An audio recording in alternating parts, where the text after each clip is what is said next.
Morning students. जैसा कि आपको पता है सीएलसी के इस ऑनलाइन और digital platform per year long classes start हो चुकी हैं और उसमें हम 22 लेक्चर कंप्लीट कर चुके हैं और चैप्टर चल रहा है डाइजेशन एंड एब्जॉर्प्शन, पाचन एवं अवशोषण। और ये आपका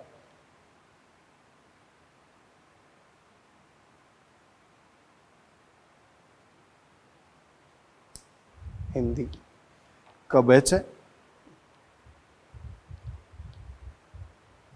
तो बेटा मैं ऋषिराज यादव फिर से आपका इस क्लास में वेलकम करता हूं। और अब हम लास्ट क्लास में क्या स्टडी कर रहे थे, उससे रिलेटेड क्वेश्चन कैसे पूछे जाते हैं, वो AIPMT में 8 से 10 क्वेश्चन जो हैं, जो डिफरेंट टाइप के पूछे जा चुके हैं, उनके बारे में एक बार नज़र डाल लेते हैं। फिर उसके बाद में डिफरेंट जूसेज जो पार्ट हैं उनका डाइजेशन में किस तरीके से रोल होगा उसके बारे में बात करें। तो पहले एक बार मैं एक समराइज कर दूं कि क्या क्या हमने लास्ट क्लास में पढ़ा था। हम एक बार संक्षिप्त रूप में उनका देख लें तो आपको एक आइडिया मिलेगा।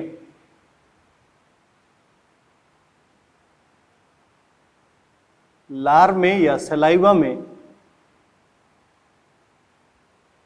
कौन कौन से घटक हैं, सलाइवा के कौन कौन से घटक।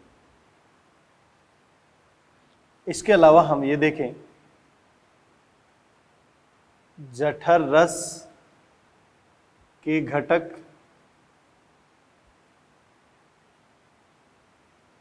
गैस्ट्रिक जूस के कौन कौन से घटक हैं उनके बारे में बात करेंगे। इसके अलावा पैनक्रिएटिक या अग्नाशी रस, इसके बारे में बात करेंगे। और फिर बात करेंगे आंतरीय रस या इंटेस्टाइनल जूस की बात करें। यदि मैं आपसे ये कहूं कि आंतरीय रस के क्या क्या घटक हैं, तो आप कहेंगे डाइपेप्टाइडेज,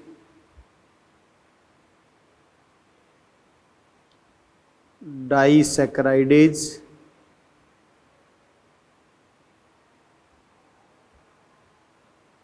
इंटेस्टाइनल लाइपेज,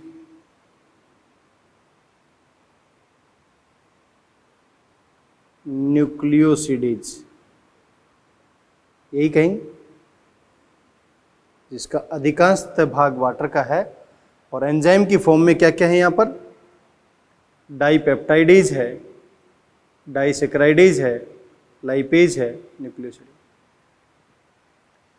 डाइसैकराइडेज को यदि ओपन करें तो आपके पास लैक्टेज हो सकता है,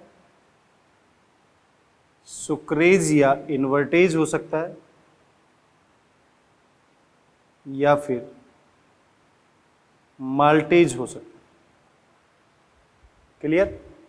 ये सभी आंतरीय रस के पार्ट। पैनक्रिएटिक जूस की बात करें तो एंजाइमेटिक पार्ट में क्या क्या होगा,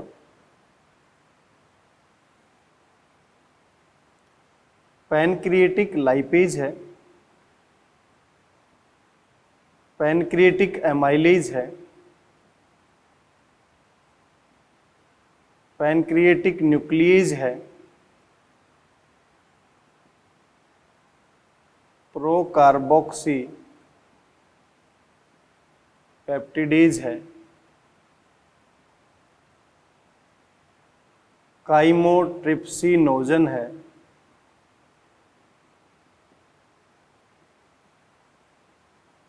ट्रिप्सिनोजन।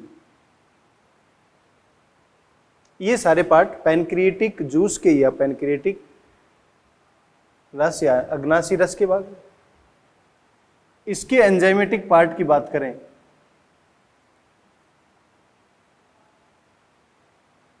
पेप्सिनोजन है,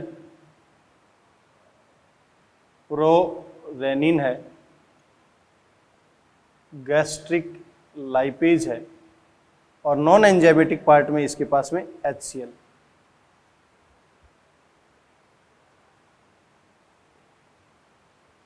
लार के अंदर बात करें तो लार के घटक क्या क्या है?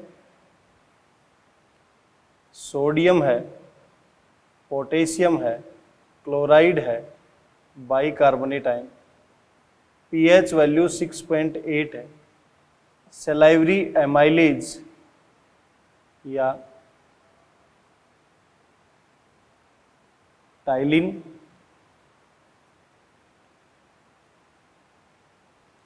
या लाइसोजाइम, या म्यूसिन, या थायोसाइनेट, या एंटीबॉडी ए। देखिए बेटा, अलग अलग जो इंटेस्टाइनल जूस की यदि मैं बात करूं तो इंटेस्टाइनल जूस का पीएच जो होता है वो होता है क्षारीय। इसका पीएच पैनक्रियाटिक जूस का भी क्या होता है? क्षारीय। इसका अम्लीय होता है, हाईली एसिडिक। तो यहाँ की पीएच जो होती है 1.3 से लेकर 2.5 तक। यहाँ पर पीएच 6.8। और यदि बाइल जूस की बात करें, बाइल जूस पीत रस, जहाँ पर एंजाइम नहीं है, इसीलिए इसको आभासी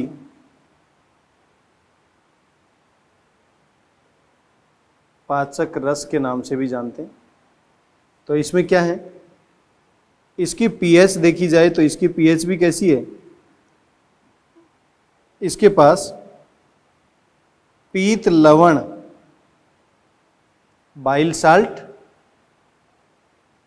कार्बनिक भी है और अकार्बनिक भी है। पीत वर्णक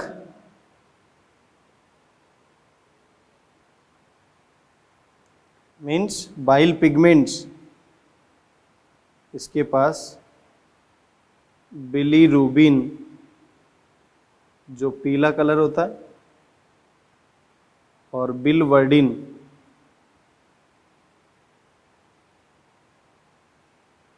जो हरा कलर होता है। तो बाइल जूस के पास ये सभी पार्ट। तो आपसे कहा जाए कौन कौन से का पीएच क्षारीय है? पैनक्रियाटिक जूस का क्षारीय है, आंतरिक रस का क्षारीय है, पीत रस का क्षारीय है। अम्लीय हाईली एसिडिक किसका है? जठर रस का पार्ट है। और सलाइवा का स्लाइटली एसिडिक या लगभग न्यूट्रल पीएच है। तो आपको ये सभी कंपोजिशन भी पता होने चाहिए, क्या क्या घटक हैं। इसके अलावा बाइल जूस में पीत वर्णक और इसके अलावा कोलेस्ट्रॉल भी होता है, फॉस्फोलिपिड,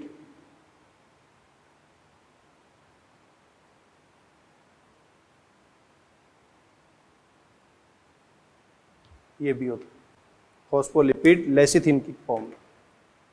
तो ये सभी तो हमने बातें की थी पहले भी, तो इसको मैंने संक्षिप्त रूप बताया है कि ये सभी घटक आपको पता होने चाहिए। AIPMT 2011 से लेकर 2019 तक किस तरीके के यहाँ से क्वेश्चन पूछे गए हैं, जरा एक बार उन पे नजर डाल लेते हैं।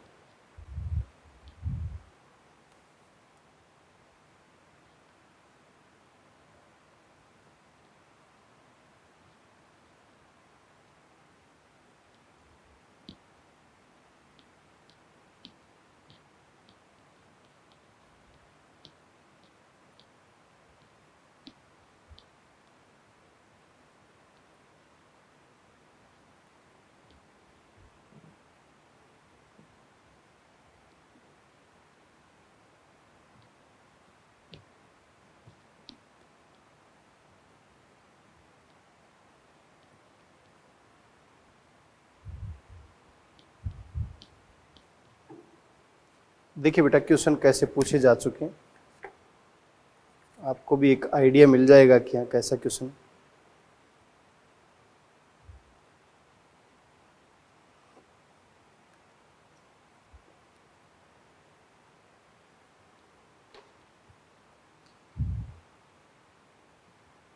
क्वेश्चन पूछा गया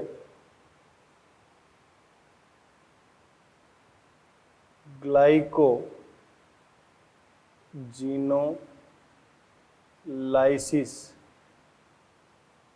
है। याद करो मैंने आपको लीवर के 17 से 18 फंक्शन या कार्य बताए थे, उसमें ये बताया था ग्लाइकोजन लाइसिस मीन्स ग्लाइकोजन का क्या हो रहा है, ब्रेकडाउन। ऑप्शन क्या दे रखे हैं वो देखो, और ये क्वेश्चन AIPMT 2011 में पूछा गया। पहला है शर्करा का ग्लाइकोजन में रूपांतरण। कोई भी शर्करा है, शर्करा का ग्लाइकोजन में, कोई भी शुगर मॉलिक्यूल से ग्लाइकोजन नहीं, ग्लाइकोजन का तो ब्रेकडाउन हो रहा है, तो ये तो गलत हो गया। दूसरा है शर्करा का ऑक्सीडेशन।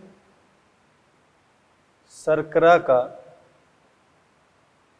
ऑक्सीडेशन नहीं, शर्करा का ऑक्सीडेशन भी नहीं हो रहा। ग्लाइकोजन का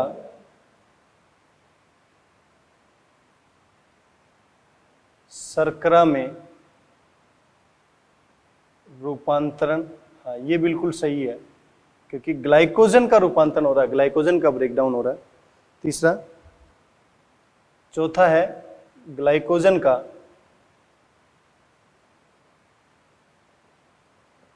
वसा में रूपांतरण। नेम इंडिकेट कर रहा है ग्लाइकोजन का लाइसिस हुआ है, ग्लाइकोजन का ब्रेकडाउन हुआ है। तो ग्लाइकोजन है, जब भी आपके पास में ग्लाइकोजन मॉलिक्यूल है और ये ग्लूकोज में टूट रहा है, तो हम कह सकते हैं ये ग्लूकोज हो, ये तो ग्लाइकोजन का, ग्लूकोज क्या है, शुगर, इसके अंदर रूपांतरण क्या है, ग्लाइकोजिनोलाइसिस। नेक्स्ट क्वेश्चन देखिए,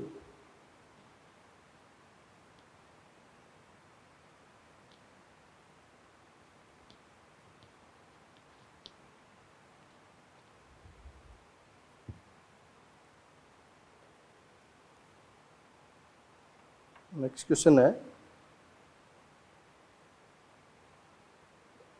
शिशु के जठर रस में पाया जाता है, में पाया जाता। ऑप्शन देखिए बेटा क्या क्या बना रखे। शिशु का जठर रस, इसका मतलब छोटे बच्चे के बारे में पूछा। जठर रस का मतलब गैस्ट्रिक जूस के बारे में बात कर रहे हैं। ऑप्शन दे रखे हैं nuclease,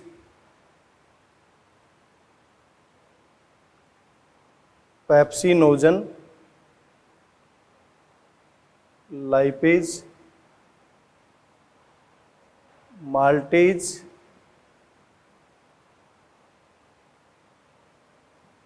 pepsinogen, rennin, amylase, rennin, pepsinogen, pepsinogen, lipase and rennin, pepsinogen, lipase. देखो बेटा किसकी बात कर रहा है, छोटे बच्चे के अंदर जठर रस की बात कर रहा है। तो छोटे बच्चे के अंदर जठर रस में आप ये बताओ क्या न्यूक्लियस होगा क्या, गलत। क्या माल्टेज होगा क्या, गलत। क्या एमाइलेज होगा क्या, गलत। पेप्सिनोजन भी है, लाइपेज भी है, रेनिन भी है। Correct answer is first. Next question देखिए,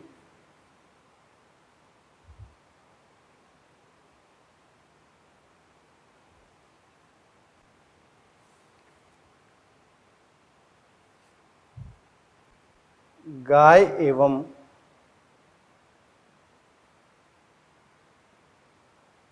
भैंस की आहार नाल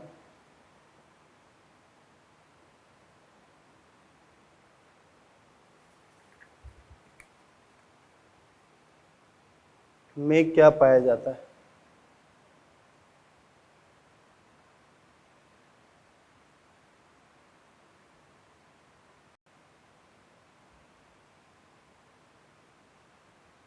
क्या पाया जाता है? देखिए, पहला दे रखा है क्लोरेला जातियां,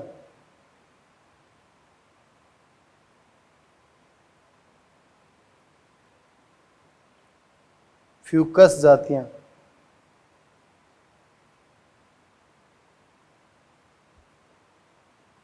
साइनोबैक्टीरिया,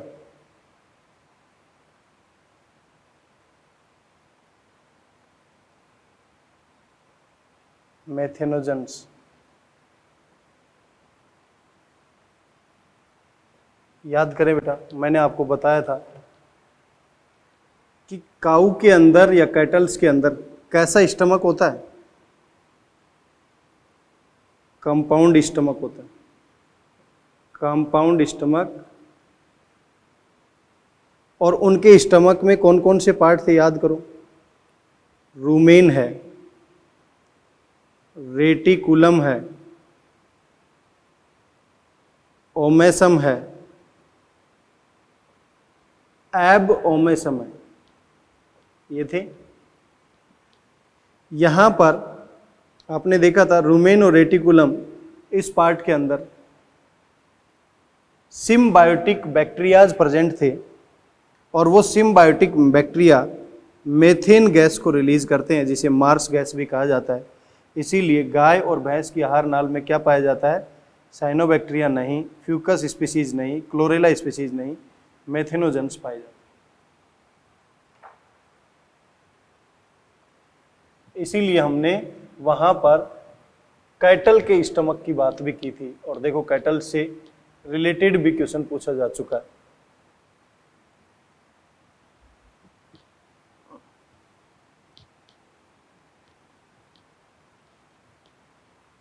नेक्स्ट क्वेश्चन देखें।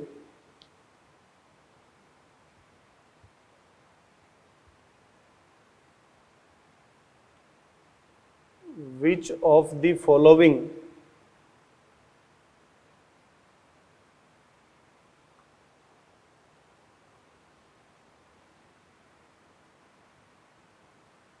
enzyme absent in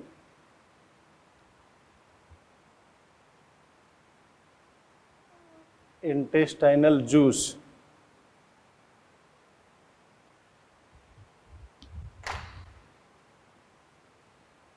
निम्नलिखित में से कौन सा एंजाइम आंतरीय रस में अनुपस्थित होता है? आंतरीय रस में अनुपस्थित होता है। कौन सा एंजाइम? एंजाइम मीन्स कौन सा वीकर आंतरीय रस में अनुपस्थित होता है। ऑप्शन क्या दे रखे हो देखिए। पहला माल्टेज, ये तो होता है। दूसरा लाइपेज, ये भी होता है। तीसरा न्यूक्लियोसिडेज, ये भी होता है। चौथा न्यूक्लिएज। न्यूक्लिएज बेटा पैनक्रिएटिक जूस का पार्ट है, इंटेस्टाइनल जूस का पार्ट नहीं है। ये भी होता है, ये भी होता है, ये भी होता है, ये नहीं। करेक्ट आंसर क्या होगा? 4। तो इस तरीके का क्वेश्चन भी पूछा गया है। नेक्स्ट देखिए, इससे अगला क्वेश्चन।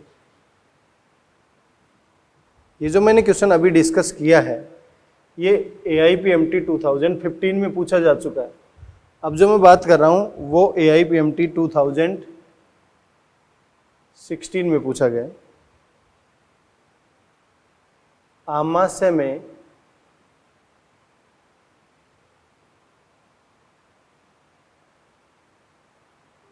जठर अम्ल का स्राव किया जाता है।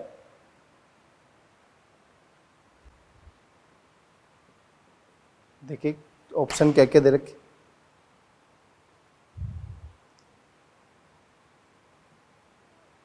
गैस्ट्रिन स्राव करने वाली कोशिकाओं से, अम्ल कोशिकाओं से, अम्लीय कोशिकाओं से, पेप्टिक कोशिकाओं से,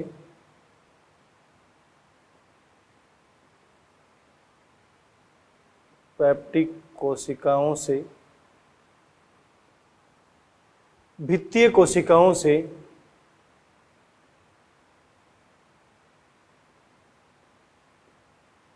भित्तीय कोशिकाओं से,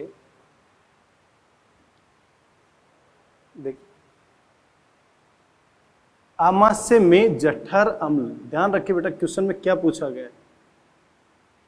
अब यहां पर गैस्ट्रिक एसिड की बात कर रहा हूं, गैस्ट्रिक एसिड, गैस्ट्रिक जूस की बात नहीं कर रहा। गैस्ट्रिक जूस में तो बहुत सारी चीज, वो केवल इसकी बात कर रहा है। और गैस्ट्रिक एसिड क्या होता है? HCl।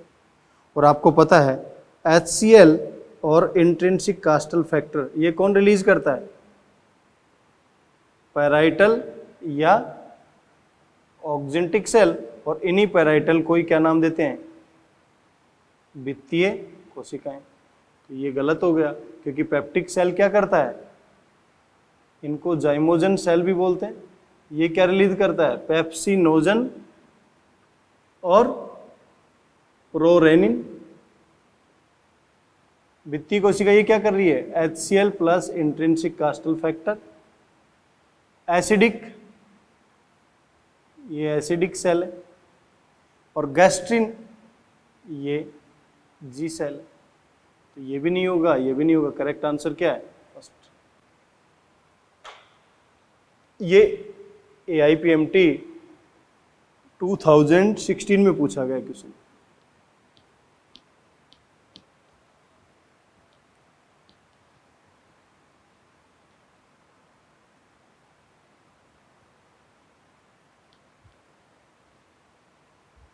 देखिए और क्वेश्चन कैसा पूछा गया, 2017 का क्वेश्चन देखें।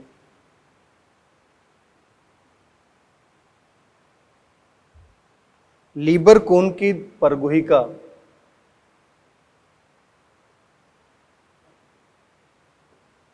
लीबर कोन की परगुहिका की कौन सी कोशिकाएं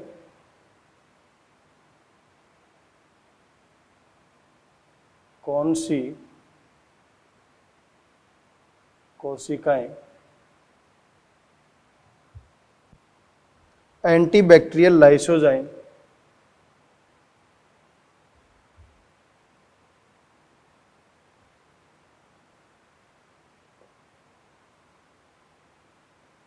लाइसोजाइम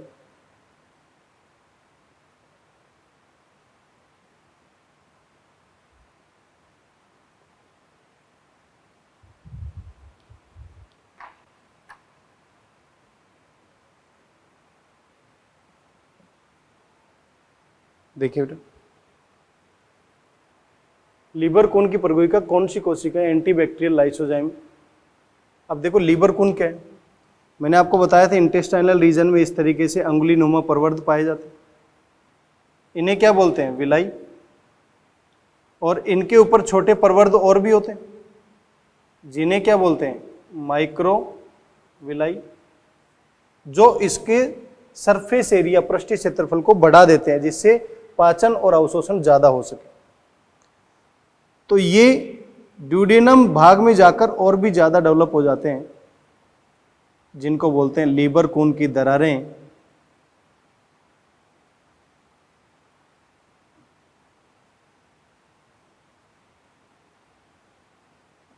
और इन लीबर कोन की दरारों के अंदर विशेष प्रकार के सेल्स होती हैं, जिन्हें बोलते हैं पीनिथ सेल। और ये पीनिथ सेल क्या रिलीज कर रही हैं? लाइसोजाइम।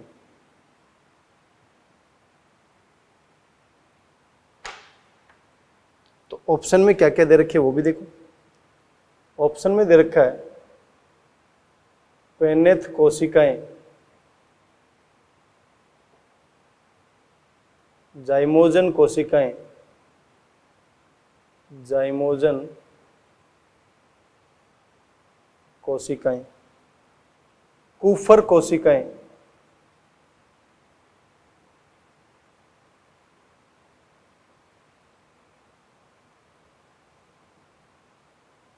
रजत रंजी कोशिकाएं। देखो बेटा, ऑप्शन से वैसे हिंट मिलना चाहिए। लीबर कोन की दरारें या लीबर कोन की परगोहिका जो है, ये जो आंतरीय भाग में पाई जाती है, इसके अंदर कुफर सेल तो लीवर में होती है, गलत हो गया। जाइमोजन स्टमक में होती है, गलत हो गया।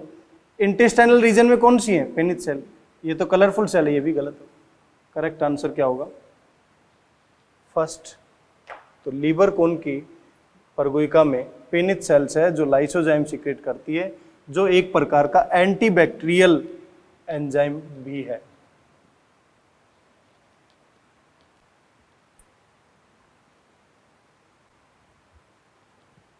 अब देखिए बेटा, लास्ट ईयर क्या क्वेश्चन पूछा गया 2019 में, वो भी एक बार देख लेते हैं। क्वेश्चन 2019,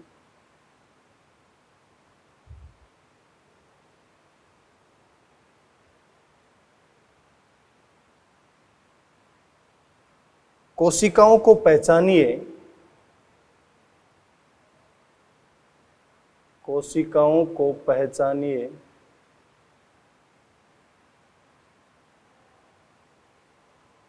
जिनके स्राव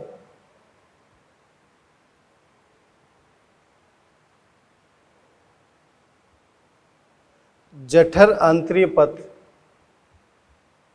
जठर आंतरीय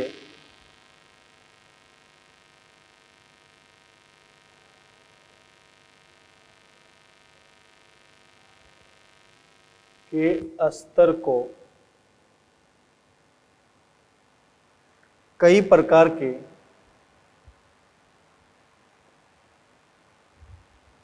एंजाइमों से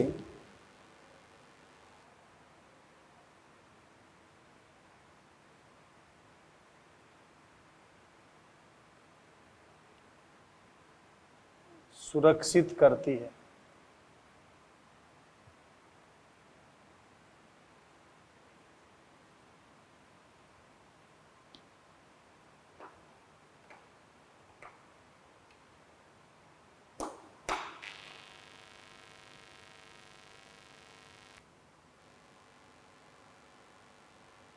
ऑक्जिंटिक कोशिकाएं,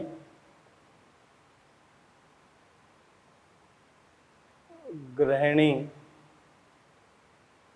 कोशिकाएं, मुख्य कोशिकाएं, गोबलेट कोशिकाएं या म्यूकस कोशिकाएं। देखिए बेटा, कोशिकाओं को पहचानिए जिनका स्राव जठर आंतरीय पथ, जिनका स्राव सीक्रेशन जठर आंतरीय पथ, इसका मतलब ये एलिमेंट्री कैनाल का पथ, इसका अस्तर है उसको प्रोटेक्ट करते। डिफरेंट एंजाइम यहाँ गिरेंगे तो इसको बचाने का काम, अस्तर को बचाने का काम कौन करता है? हमारी बॉडी के अंदर जो म्यूकस सेल्स पाई जाती हैं वो श्लेष्मा का स्रावण करती हैं, और ये श्लेष्मा यहाँ पर रहता है जिससे एंजाइम डायरेक्टली इसके वाल के ऊपर या स्तर को डैमेज नहीं कर पाता। तो कौन सी है जो एंजाइमों से सुरक्षा करती है? जिन्हें बोल रहे हैं गोबलेट सेल, जो म्यूकस का स्रावण करती है। नेक्स्ट पॉइंट,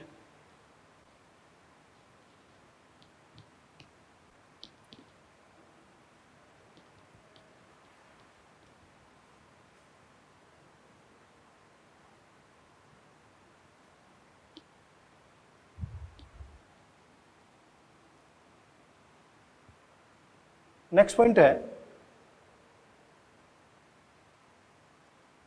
एक क्वेश्चन और कर लेते हैं लास्ट, जो सलाइवा से संबंधित है। लार से संबंधित असत्य कथन है।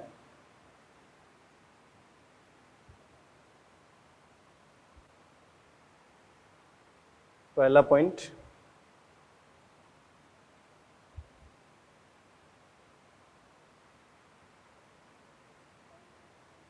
Electrolyte sodium potassium chloride bicarbonate. दूसरा ऑप्शन,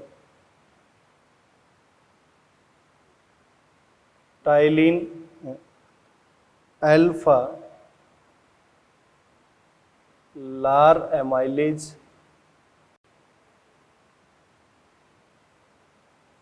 तीसरा, म्यूसिन लाइसोजाइम।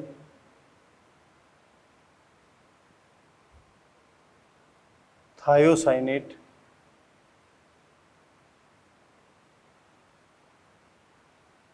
आयन। और चौथा ऑप्शन है प्रतिरक्षी IgG। देखिए बेटा, इस क्वेश्चन को लार से संबंधित है, सलाइवा। आपको पता है लार का pH 6.8। कौन कौन से आयन है? सोडियम है, पोटेशियम है, क्लोराइड है, बाइकार्बोनेट आयन है। पहला तो सही है। इसमें एंजाइम की फॉर्म में क्या पाया जाता है? या तो लाइसोजाइम मिलता है या सलाइवरी एमाइलेज। भोजन को चिपचिपा बनाने के लिए क्या होता है? म्यूसिन। और क्या होता है? थायोसाइनेट एंटीबैक्टीरियल साल्ट के रूप में। तो देखो, म्यूसिन लाइसोजाइम ये भी सही है, सलाइवरी एमाइलेज ये भी सही है, और मैंने बताया था एंटीबॉडी IgA पाई जाती है, IgG ये गलत है। दोनों में अंतर क्या है? IgG एंटीबॉडी आपको बढ़ाया जाएगा तब बताया जाएगा, ये एक मोनोमर यूनिट है। IgA यूनिट क्या है? इस तरीके से आपको देखने को मिलेगी। ये एक डाइमर यूनिट,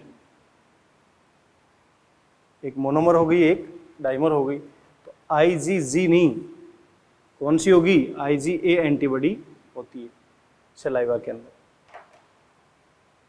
तो इस तरीके के क्वेश्चन जो हैं वो बेटा प्रीवियस एग्जाम में पूछे जा चुके हैं। मैंने आपको हिंट देने की कोशिश की है कि यहाँ कैसे कैसे क्वेश्चन पूछे जा सकते। टॉपिक को आगे कंटिन्यू करते हैं।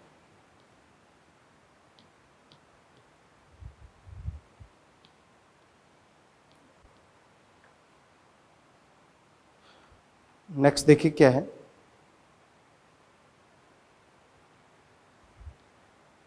नेक्स्ट है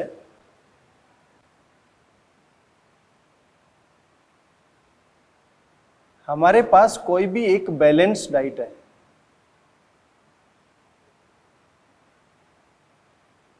आपको पता है बैलेंस डाइट में क्या है? कार्बोहाइड्रेट भी है, लिपिड है, प्रोटीन है, मिनरल्स हैं, विटामिन है। ये सभी फूड मटेरियल बैलेंस डाइट की फॉर्म में बॉडी में जा रहे हैं,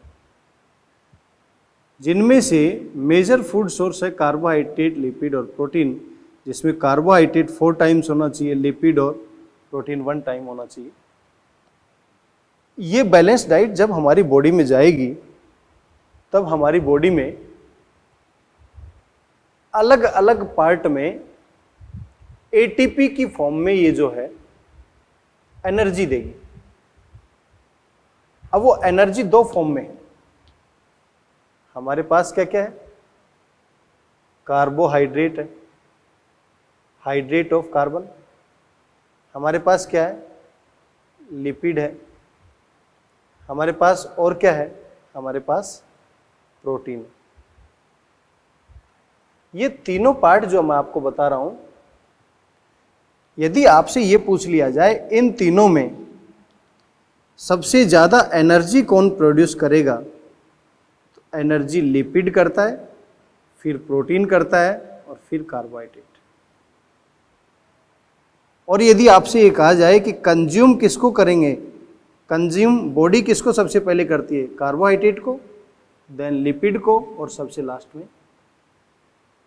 तो आपसे पूछा जाए एनर्जी सीक्वेंस तो फर्स्ट सही, कंजम्पशन सीक्वेंस पूछा जाए तो सेकंड सही। अब हमारी बॉडी में मेजर फूड सोर्स जो है ये कार्बोहाइड्रेट, लिपिड और प्रोटीन, ये आगे चलकर एनर्जी देंगे।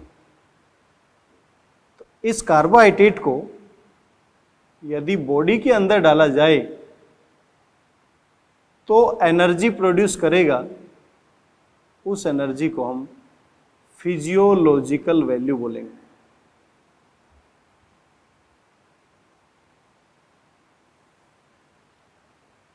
और ये कार्बोहाइड्रेट, लिपिड और प्रोटीन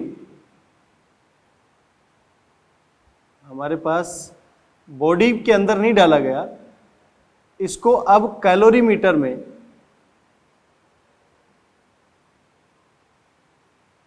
तो ये एनर्जी प्रोड्यूस करेगा, तो उसे बोलेंगे कैलोरीफिक वैल्यू। और ये कैलोरीफिक वैल्यू ज़्यादा होगी फिजियोलॉजिकल वैल्यू के कंपैरिजन। किलो कैलोरी की फॉर्म में देखा जाए तो कैलोरी मीटर के अंदर 100% दहन संभव है, लेकिन हमारी बॉडी के अंदर, बॉडी की फिजियोलॉजी के अंदर 100% पाचन संभव नहीं है। तो यदि बॉडी के अंदर इनको इन किया है तो बॉडी के अंदर इन करने पर carbohydrate 4 kilo calorie, protein body के अंदर ये भी 4, और lipid 9 kilo calorie energy generate करेगा। और यदि ये कैलोरी मीटर में है तो ये 4.1, ये 5.65 एंड ये 9.4। तो आपने देखा एनर्जी का सीक्वेंस कार्बोहाइड्रेट का सबसे कम, प्रोटीन का उससे ज़्यादा और लिपिड का। तो ये हमें फिजियोलॉजिकल वैल्यू और कैलोरिक मीटर में कैलोरीफिक वैल्यू जो जनरेट करनी है, इसके लिए हमें क्या करना पड़ेगा, हमें भोजन का डाइजेशन करवाना पड़ेगा, उस भोजन का पाचन करना पड़ेगा। और उस भोजन का पाचन करने के लिए हमारे बॉडी पार्ट में कौन से भाग में किस तरीके से डाइजेशन होगा, वो हम एक एक सीक्वेंस लेते हैं। सबसे पहले मैं ले रहा हूं कार्बोहाइड्रेट का पाचन। देखिए,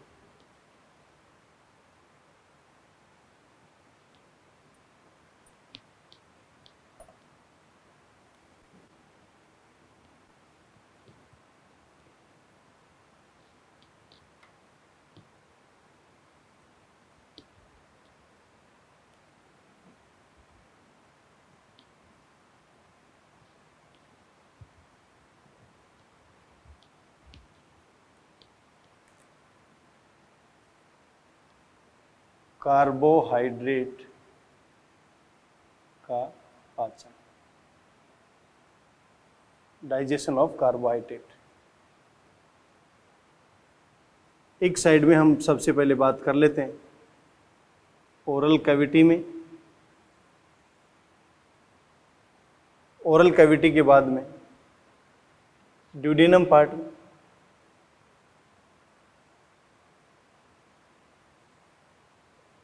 ये ग्रहणी वाला भाग है, और ये मुख गुहा वाला भाग है।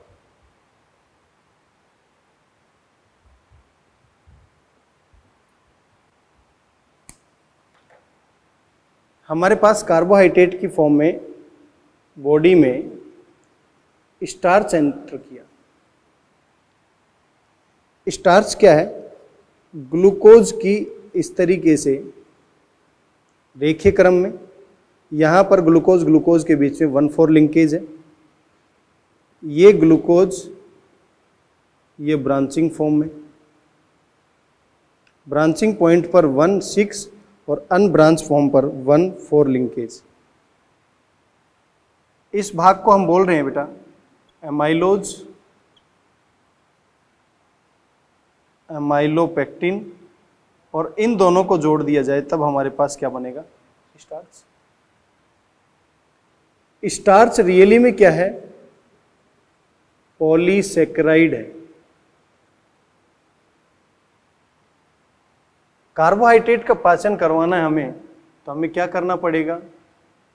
पॉलीसेकेराइड जो है एक कॉम्प्लेक्स पार्ट है, इसे सिंपलर फॉर्म, सिंपलेस्ट फॉर्म में, और वो सिंपलेस्ट फॉर्म क्या है? मोनोसेकेराइड। हमें इस पॉलीसेकेराइड को इसमें कन्वर्ट कराना है। तो जैसे हमने बैलेंस डाइट ली तो उसमें कार्बोहाइड्रेट भी है, प्रोटीन भी है, लिपिड भी है। जैसे ही बॉडी के अंदर जब एंटर करेगा तो वो कार्बोहाइड्रेट पॉलीसेकेराइड की फॉर्म में स्टार्च है मान लो। मुख गुहा में जाए, मुख गुहा में जाते इसको क्या बोल रहे हैं हम? बोलस। इस बोलस के अंदर क्या है? Sodium, potassium, chloride, bicarbonate. PH value क्या है? 6.8। सलाइवरी एमाइलेज एंजाइम की फॉर्म में, लाइसोजाइम एंटीबैक्टीरियल फॉर्म में, म्यूसिन फूड को स्टिकी या चिपचिपा बनाएगा, और इसके अलावा थायोसाइनेट एंटीबैक्टीरियल साल्ट। इसका मतलब यहाँ पर सलाइवा के अंदर मिक्स हो गया। तो सलाइवा का कंपोजिशन, सलाइवा को बनाने के लिए 3 प्रकार की लार ग्रंथियां हैं, पैरोटिड, सबमैंडिबुलर और सबलिंगुअल। सबसे बड़ी पैरोटिड, सबसे छोटी सबलिंगुअल, लेकिन सबसे ज्यादा जो लार बनाती है वो क्या है? सबमैंडिबुलर। स्टार्च जैसे ही सलाइवा या लार के कांटेक्ट में आया, ये क्या करेगा? इस पॉलीसेकेराइड को डाइसेकेराइड में तोड़ देगा। और डाइसेकेराइड यहां पर क्या है? माल्टोज। यदि डाइसेकेराइड में तोड़ा है तो माल्टोज कितना परसेंट? 30%। लेकिन मुख में भोजन थोड़ी देर के लिए रहा तो वो लगभग 3% डाइजेशन करता है, और लगभग 27% स्टमक तक पहुंचते पहुंचते और पॉसिबल हो जाता है। इसलिए टोटल पार्ट हम क्या कर रहे हैं? 30%। अब माल्टोज बने, क्योंकि थोड़ी देर के लिए रहा है। माल्टोज तो ये है ग्लूकोज की 2 यूनिट, यहाँ 2 यूनिट, तो कोई जरूरी नहीं है कि 2 यूनिट ही बनी, कुछ बड़ी यूनिट भी बन गई होंगी। तो माल्टोज यदि ऑप्शन में नहीं है तो आइसोमाल्टोज लिखा हुआ है तो भी सही है, या फिर लिमिटेड डेक्स्ट्रिन लिखा हुआ है तो भी सही। ये भी इस बड़े पॉलीसेकेराइड के छोटे टुकड़े हैं। तो सबसे पहला ये जो पार्ट है, ये तो कहां पर पॉसिबल हुआ है? ओरल कैविटी में। अब जा रहे हैं हम ड्यूडेनम भाग में। ड्यूडेनम भाग में क्या है? पैनक्रिएटिक जूस वाला पार्ट। पैनक्रिएटिक जूस में कौन कौन से पार्ट? काइमोट्रिप्सिनोजन। क्या ये इस पे काम करेगा? नहीं। ट्रिप्सिनोजन क्या कार्बोहाइड्रेट पे काम करेगा? नहीं। प्रोकार्बोक्सी पेप्टाइडेज क्या ये काम करेगा? नहीं। न्यूक्लियेज? नहीं। लाइपेज? नहीं। एमाइलेज? ये करेगा। इसको एमाइलोप्सिन भी बोलते हैं। लिपिड को डाइजेशन करने वाले को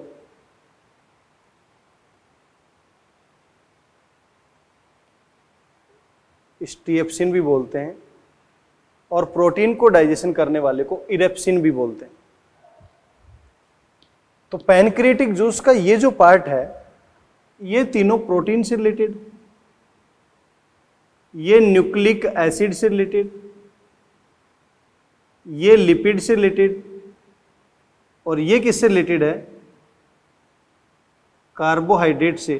तो हमारे पास कार्बोहाइड्रेट अभी तक यहां पर 30% का डाइजेशन हुआ, तो बच गया कितना? 70%। तो 70% जो हमारे पास स्टार्च मिलेगा, स्टार्च एक क्या है? पॉलीसेकेराइड। उसके ऊपर ये पैनक्रिएटिक एमाइलेज काम कर कर उसको डाइसेकेराइड में कन्वर्ट करने का काम करता है। डाइसेकेराइड में यहां पर क्या मिला? माल्टोज।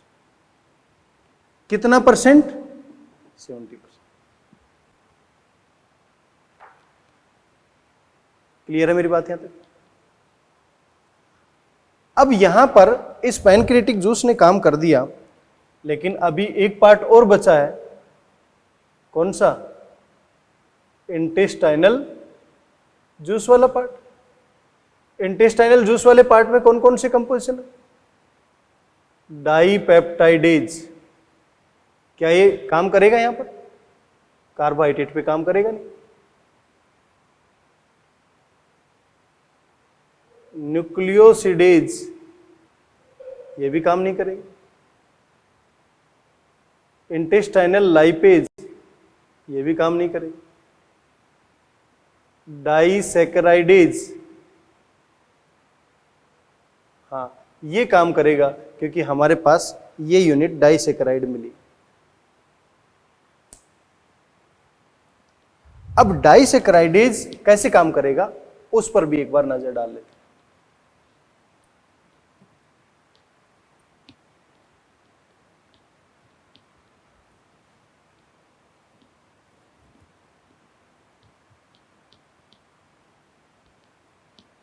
देखिए बेटा, डाइसेकेराइडेज क्या क्या?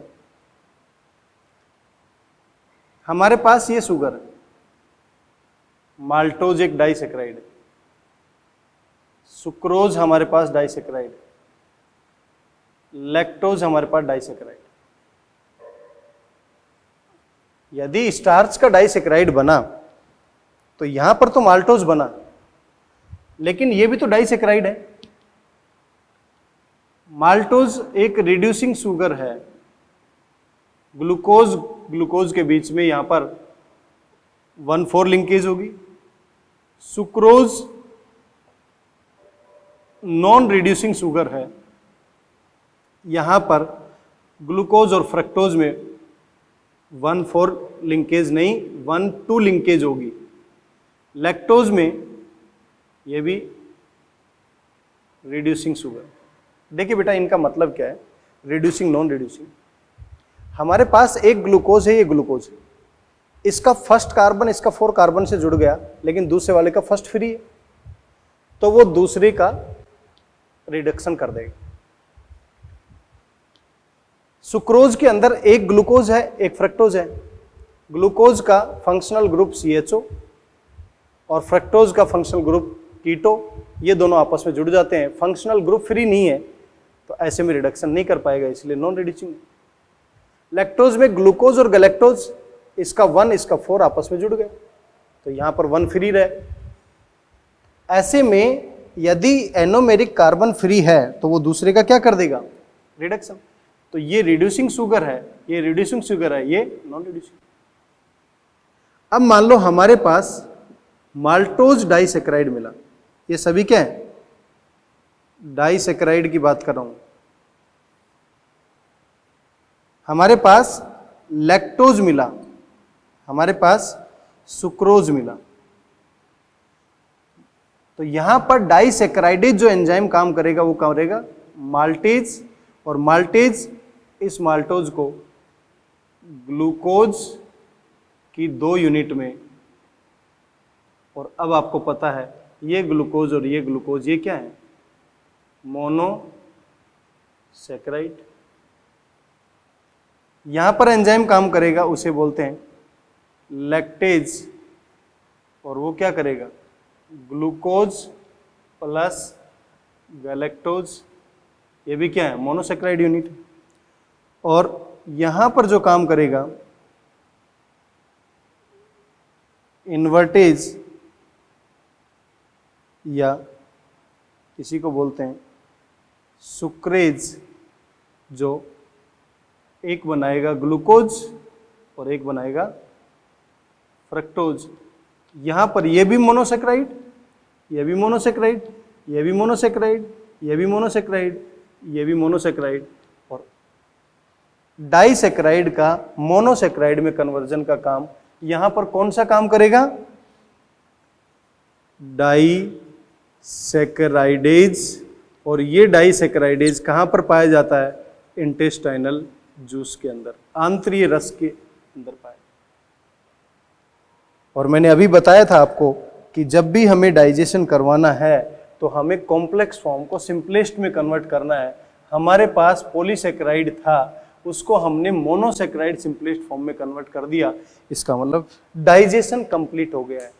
तो इंटेस्टाइनल भाग में कार्बोहाइड्रेट का डाइजेशन कंप्लीट हो जाता है, जबकि इंटेस्टाइनल की ओरल कैविटी, इंटेस्टाइनल पार्ट में कंप्लीट हुआ, जबकि एलिमेंट्री कैनाल के ओरल कैविटी या मुख गुहा भाग में उसी पॉलीसेक्राइड का डाइजेशन स्टार्ट होता है। तो आपसे पूछा जाए कि बैलेंस डाइट में जो भी हमारी बॉडी के अंदर जाता है तो सबसे पहले डाइजेशन कौन से पार्ट का स्टार्ट होता है, कार्बोहाइड्रेट का।